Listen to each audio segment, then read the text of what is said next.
নমস্কাৰ এই মুহূৰ্তত আহি পৰিছে ৰাতিপুৱাৰ কেইবাটাও গুৰুত্বপূৰ্ণ খবৰ আজি 27 ছেপ্টেম্বৰ অসমৰ লগতে ভাৰতৰ বিভিন্ন প্ৰান্তৰ পৰা কেইবাটাও খবৰ আহি পৰিছে এই মুহূৰ্তত জনাই আছো এটা গুৰুত্বপূৰ্ণ খবৰ এসআই জুনমণি ৰাভাৰ দৰে মৃত্যুৰ তদন্ত আদাতেই শেষ হৈ যাব নেকি শংকা বৃদ্ধি পাইছে হিমন্ত বিশ্ব শৰ্মাৰ চৰকাৰে এতিয়া ফেসিসবাদ চলাই আছে জুবিনদাৰ মৃত্যুৰ তদন্তৰ বাবে প্ৰতিবাদ কৰা লোকৰ ওপৰত অসম আৰক্ষীৰ লাঠিৰ কোপ পৰিছে বিজেপি চৰকাৰে স্পষ্টকৈ যেন কৈ দিব খুজিছে জুবিন গাৰ্গৰ মৃত্যুৰ বাবে জগৰীয়াসকলক গ্ৰেপ্তাৰ কৰা নহব এবাৰ হৰপ হৈ পৰিছে অখিল গগৈয়ে কৈছে বিজেপি চৰকাৰ কি পৰ্যায়লৈকে গৈছে ঘৰে ঘৰে সোমাই জনতাৰ ওপৰত আক্ৰমণ কৰিছে হিমন্তৰ পুলিচে দুৱাৰত বুট জোতা গুৰ মাৰিছে ধৈৰ্যৰ সীমা চেৰাই গৈছে ইয়া পুৰাপুৰি ফেসিসবাদ চলিছে অসমত হ'ব লাগিছিল কি হৈছে কি বিজেপি চৰকাৰে স্পষ্টকৈ যেন কৈ দিব খুজিছে জুবিন গাৰ্গৰ মৃত্যুৰ বাবে জগৰীয়াসকলক গ্ৰেপ্তাৰ কৰা নহব চৰকাৰ থাকিব শৰ্মা মহন্তহঁতৰ পক্ষত সোশিয়েলিষ্ট জাতি নাইকিয়া ধৰ্ম নাইকিয়া জুবিন গাৰ্গক কিয় ন্যায্য দিব চৰকাৰে যেন ক'ব খুজিছে ৰাইজে যিমানেই দাবী নকৰক সিবিআইৰ তদন্ত দিয়া নহব দৰকাৰ হলে হিমন্ত বিশ্ব শৰ্মাৰ পুলিচে ঘৰে ঘৰে গৈ মানুহক নিৰ্যাতন কৰিব কিন্তু জুবিনদাৰ মৃত্যুৰ বাবে জগৰীয়াসকলক নিৰাপদে ৰাখিবই পৰৱৰ্তী খবৰ জুবিন গাৰ্গৰ হত্যাকাৰীক ৰক্ষণাবেক্ষণ দিছে হিমন্ত বিশ্ব শৰ্মাৰ চৰকাৰে ভিক্টৰ দাসৰ মা জনোৱা মতে ভিক্টৰ আৰু অজয় হতে জামিন লাভ কৰিছে যদিও পুলিচে অজয় ফুকনক পুনৰ সুচৰাই লৈ গৈছে আৰু ভিক্টৰক এডভোকেটে টানি কোৰ্টত সোমাইছে কাৰণে বাচিছে পুনৰবাৰ ভিক্টৰ দাস আৰু অজয় ফুকনক গ্ৰেপ্তাৰ কৰা হৈছে ভিক্টৰ দাসৰ মাতৃয়ে ভিক্টৰ দাসৰ আগত আহি তেওঁ কৈছে যে জুবিন গাৰ্গৰ অনুৰাগী আছিল ভিক্টৰ দাস তেওঁ কোনো অপৰাধ কৰা নাই তেওঁ জুবিনদাৰ ন্যায় বিচাৰিছিল আৰু ন্যায় বিচাৰি প্ৰতিবাদ সাব্যস্ত কৰিবলৈ যাওঁতেই আৰক্ষীয়ে গ্ৰেপ্তাৰ কৰিছে জুবিনদাৰ মৃত্যু হৈছে 8 দিন সম্পূৰ্ণ হৈছে এতিয়ালৈকে তদন্তৰ কোনো খবৰ নাই উলুটা যিসকলে জুবিনদাৰ ন্যায় বিচাৰিছে তেওঁলোককহে জেলত ভৰাইছে যিসকলে ষড়যন্ত্ৰমূলকভাৱে হত্যা কৰিছে জুবিন গাৰ্গক সেই সকলক যেন এসি ৰুমৰ ভিতৰত শুই থাকিবলৈ কোৱা হৈছে কি চলিছে অসমত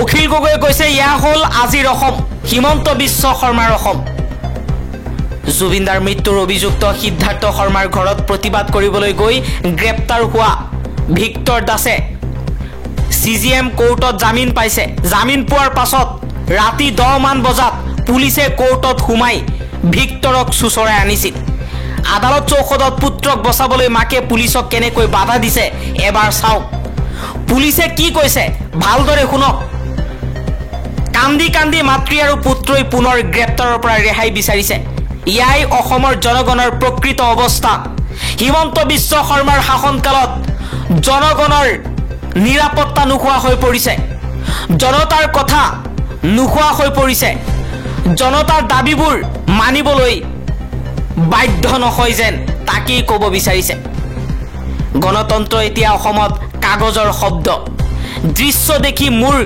কান্দোন ওলাই গৈছে ন্যায় বিচাৰি মাত মতা মাতৃ পুত্ৰৰ অৱস্থাই আজি অসমৰ আচল অৱস্থা ইয়া হিমন্ত বিশ্ব শৰ্মাৰ শাসন ইয়া হিটলাৰৰ শাসন ন্যায় আজিৰ অসমত কতো নাই জাগিব লাগিব ৰাইজ উত্তৰ দিব লাগিব ৰাইজে আন এটা খবৰ 8 দিনৰ পিছত গাতৰ পৰা ওলাল সিদ্ধাৰ্থ জুবিনৰ মৃত্যুক দুৰ্ঘটনা আখ্যা দিছে সিদ্ধাৰ্থই দিল্লীত আছে বৰ্তমান সময়ত সিদ্ধাৰ্থ জুবিনে গান গোৱাৰ নামত কেই হাজাৰ মান টকাহে পাইছিল জুবিনক আন লোকেহে ব্যৱহাৰ কৰাৰ অভিযোগ সিদ্ধাৰ্থৰ অসমৰ প্ৰযোজকৰ বা পৰাহে ধন নোপোৱা বুলি ক'লে সিদ্ধাৰ্থই জুবিন দাক ব্যৱহাৰ কৰা লোক সকলো নিজক বচাবলৈ মোৰ বিৰুদ্ধে অপপ্ৰচাৰ বিয়পাইছে। মই SIT তদন্তত সম্পূৰ্ণ সহযোগ কৰিম বুলি মন্তব্য কৰিছে সিদ্ধাৰ্থই। জুবিন গাৰ্গৰ ঘটনাৰ পিছতেই ওলাই থকা সিদ্ধাৰ্থ শৰ্মাৰ মুকলি চিঠিত সিদ্ধাৰ্থই কৈছে নীৰৱতাক ভুল বুজিব পাৰে, কিন্তু লোকে ভাবে যে যদি মই একো নকওঁ বা লগে লগে ঘূৰি নাহোঁ তেন্তে ইয়াৰ অৰ্থ হ'ব যে মই কিবা ভুল কৰিছোঁ। সেইবাবে মই এই চিঠিখন লিখিছোঁ।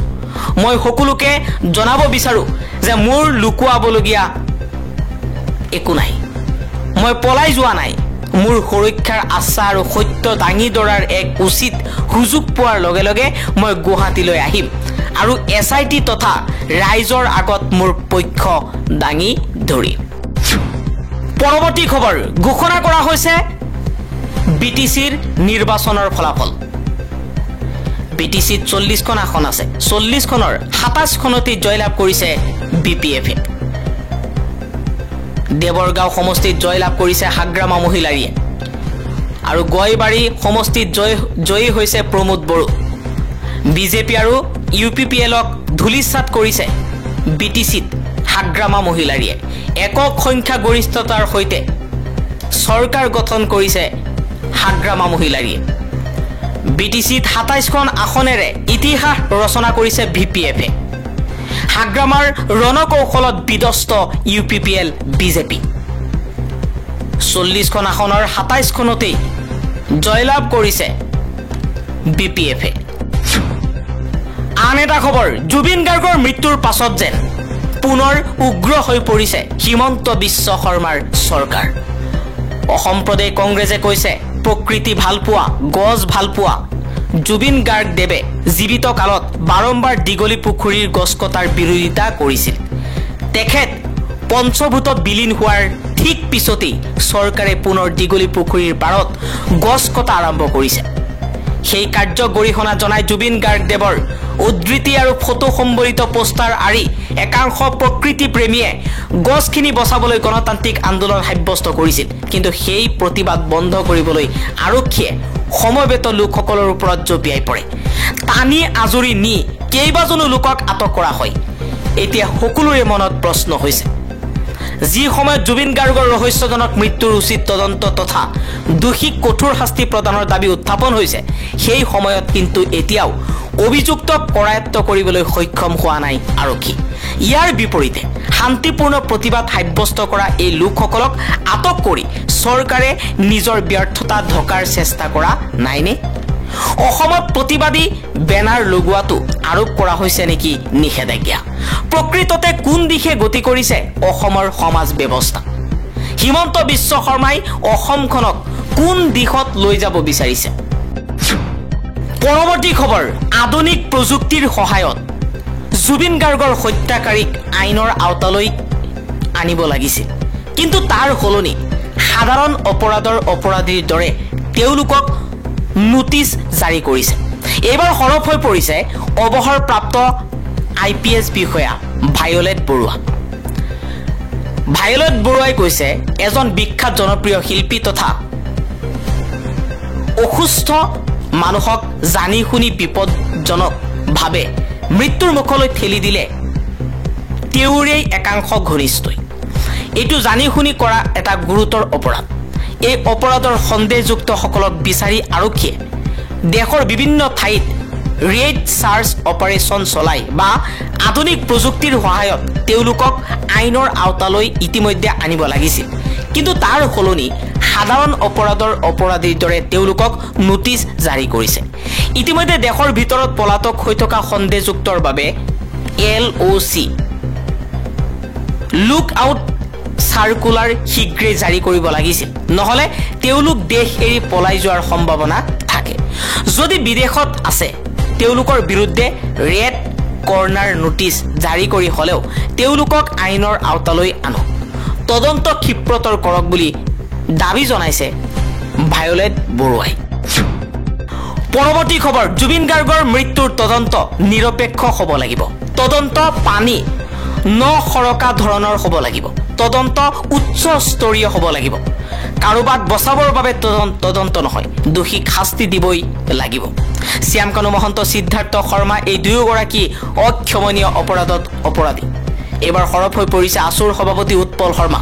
উৎপল শৰ্মাই কৈছে জুবিন গাৰ্গৰ হত্যাকাৰী, জুবিন গাৰ্গৰ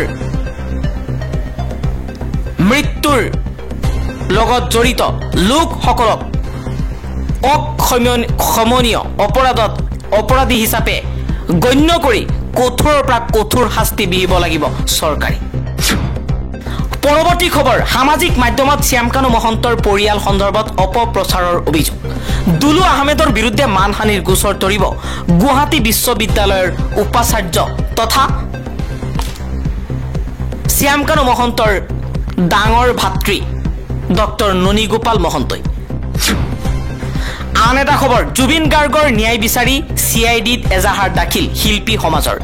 এজাহাৰত অভিযুক্তৰ তালিকাত শ্যামকানু মহন্ত, সিদ্ধাৰ্থ শৰ্মা, শেখৰজ্যোতি গোস্বামী আৰু প্ৰৱাসী অসমীয়া তন্ময় ফুকনৰ নামো আছে।